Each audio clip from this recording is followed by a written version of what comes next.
Have you ever driven past a big construction site and just seen, well, chaos? This giant sprawling world of mud and metal and machinery. It looks so complicated, kind of messy, and honestly, maybe a little random. But what if I told you that what you're seeing is actually one of the most meticulously planned operations on the planet? Today, we're going to peel back the layers and see how these massive projects really truly come to life. So to get started, let's play a little game. Just picture a busy construction site in your head right now. Can you think of 5 essential things for that project that all begin with the letter M? Go on, take a second. Got any ideas?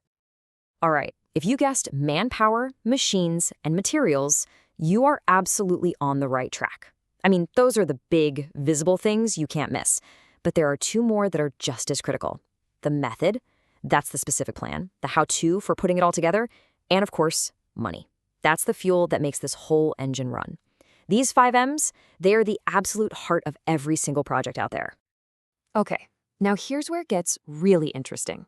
You might think that building a skyscraper is just a bigger, scaled-up version of building a car on an assembly line. But nope, the fundamental logic is completely different. And understanding this difference, well, that's the key to seeing the unique challenges of construction. So get this. When you buy a car, it's already there. It exists. You can see it, you can touch it, you can take it for a test drive. In manufacturing, the product comes first, then the sale. Construction is the total opposite. It all starts with a client's specific need. They aren't buying a finished building, they're buying a promise, a set of blueprints and descriptions of something that doesn't even exist yet. And that whole process, it introduces a massive amount of risk. There's a perfect analogy to describe this fundamental uncertainty that every single client and every single builder has to face from day one. This saying just nails it, doesn't it? You're paying for that bird in the bush, really hoping it turns out exactly as you imagined. The source material puts it beautifully. The client is kind of like a musical director who has to assemble an entire orchestra for a one-time only live performance, and they're just crossing their fingers that the final recording sounds perfect. The potential for things to go sideways is just so much higher. So how in the world do you manage all that risk? How do you tame that beast of complexity?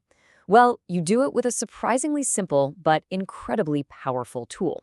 Let's introduce the hero of our story, the work breakdown structure, or WBS for short. A work breakdown structure does exactly what it sounds like. It takes an impossibly huge goal like build a hospital, and it just systematically breaks it down into smaller and smaller and even smaller pieces that you can actually manage. It's all about deconstructing that mountain into a neat pile of molehills. And this simple idea is just so powerful. It turns a totally overwhelming project into trackable little work packages. It creates a shared language, so the electricians and the plumbers are all working from the exact same playbook. And this is crucial, it uses what's called the 100% rule, which guarantees that the WBS contains absolutely everything. Nothing gets forgotten, nothing gets left out. Let's look at a real-world example to make this stick. Level 1, that's the whole project. Build a house. Okay, that gets broken down into level 2 chunks, like site preparation. That in turn is broken down into level 3 tasks, like geotechnical investigations, which involves level 4 actions, like, you guessed it, soil tests. And that finally requires level 5 details, like laboratory tests. See how we went from a huge idea to a very specific actionable task? That's the magic. Now, this whole principle of breaking down the work, it's not just for the construction part. It's applied across the entire life cycle of a project, which starts long, long before the first shovel ever hits the ground and continues long after the ribbon-cutting ceremony. This timeline right here shows you the full journey. It kicks off with a needs assessment, basically asking, why are we even building this thing? And it goes all the way through to operations and preservation, which is the long-term life of the structure. You see?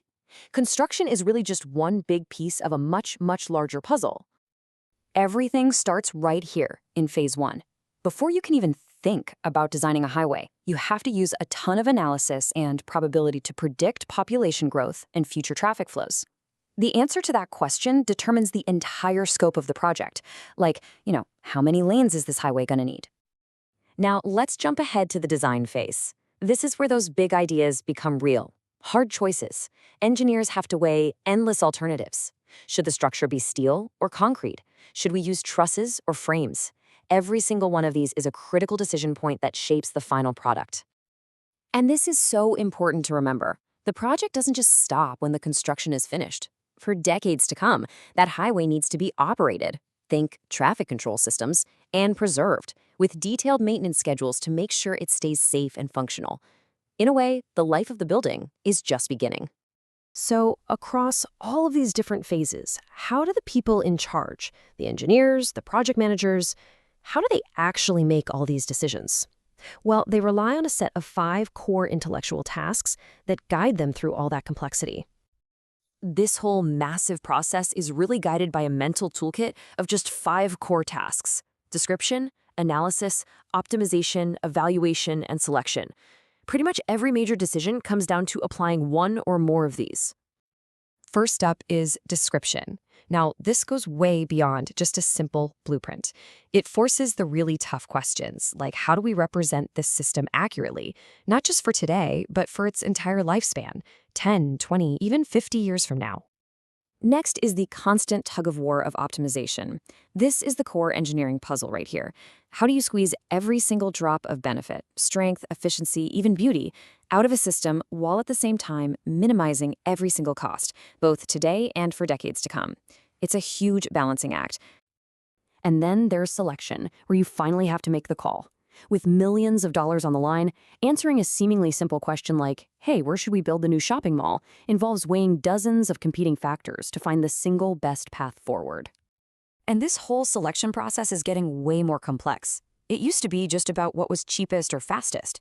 But now, the critical questions are things like, should we be using green design concepts? This forces teams to balance long-term sustainability and environmental impact right alongside the bottom line. So, a construction site isn't really chaos at all.